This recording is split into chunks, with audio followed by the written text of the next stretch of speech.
हमें विदेशों में जाने की बातों को टालना चाहिए। Work from home, online conferencing, virtual meeting, इनको हमें फिर से प्राथमिकता देनी है।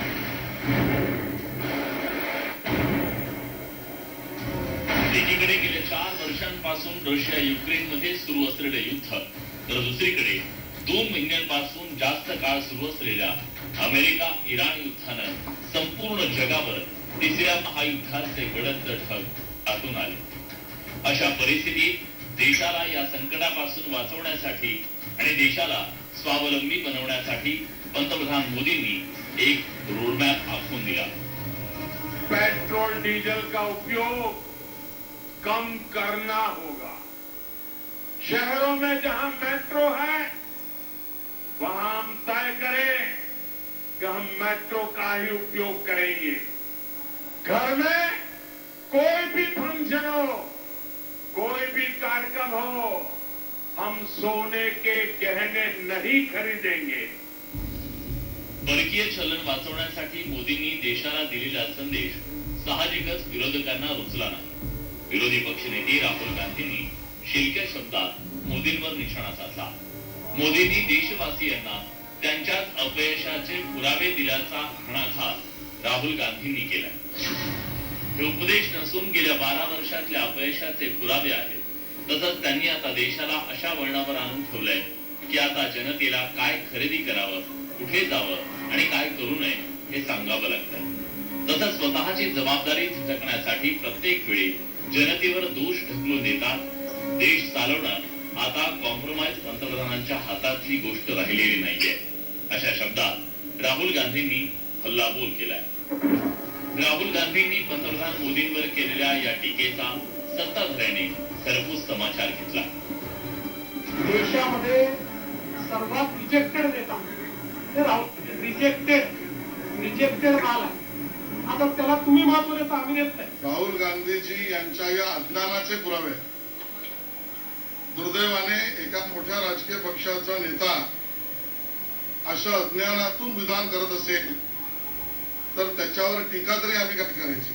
जनतेने ज्याच्यावर विश्वास ठेवला अशा प्रधानमंत्र्यांनी जनतेच्या केलेल्या संवादामध्ये जर यांना मुसळ दिसत असेल तर राहुल गांधीजी तुमचं वक्तव्य म्हणजे अज्ञानाचं प्रतीक आहे, एवढंच मी म्हणेन।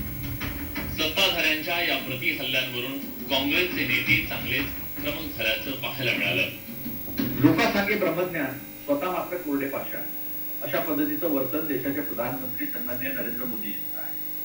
सकाळी सांगतात लोकांना की पेट्रोल कमी वापरा, डिझेल कमी वापरा, कारपुलिंग करा, मेट्रोचा वापर करा, आणि संध्याकाळी 100 गाड्यांचा ताफा घेऊन ते रोड शो करतात। लोकांना सांगतात तुम्ही फॉरेन टूर्स कमी करा, बंद करा, आणि आता ते 4 देशाच्या युरोपच्या दौऱ्यावर निघालेले आहेत। कोण त्यांचे आर्थिक सल्लागार आहे हे कळायला मार्ग नाहीये।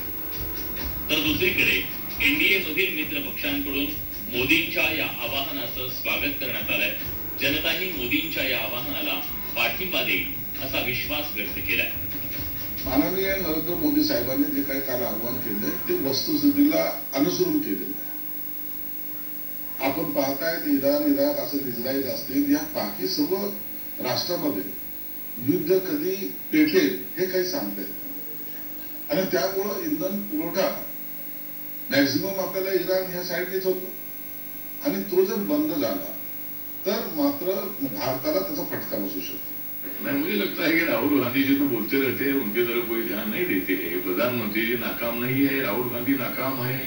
राहुल गांधी जी को मतलब जो पार्टी वेस्ट बंगाल में आने के साथ सत्ता में रही, उनको जो इतनी रकम एक तो दो सीटें मिली है, तो इसीलिए मुझे लगता है कि राहुल गांधी जी हमेशा टीका टिप्पणी करते रहते हैं, और उनके टीका टिप्पणी पर हम ध्यान नहीं देते हैं। हमको देश के लिए काम करना है और देश मजबूत करने के लिए मोदी साहब काम कर रहे हैं, और ये हमेशा मतलब राहुल गांधी तो मोदी जी को हमेशा देते गाली, लेकिन उनको मालूम नहीं है कि नरेंद्र मोदी अपने देश को वाली है। आखाती देशातील युद्धामुळे जगभरात इंधनाचा तुटवडा निर्माण झाला, महागाई भरमसाठ वाढण्याची शक्यता वर्तवली जाते। मात्र अजून तरी भारताला म्हणावी तितकी झळ बसलेली नाहीये.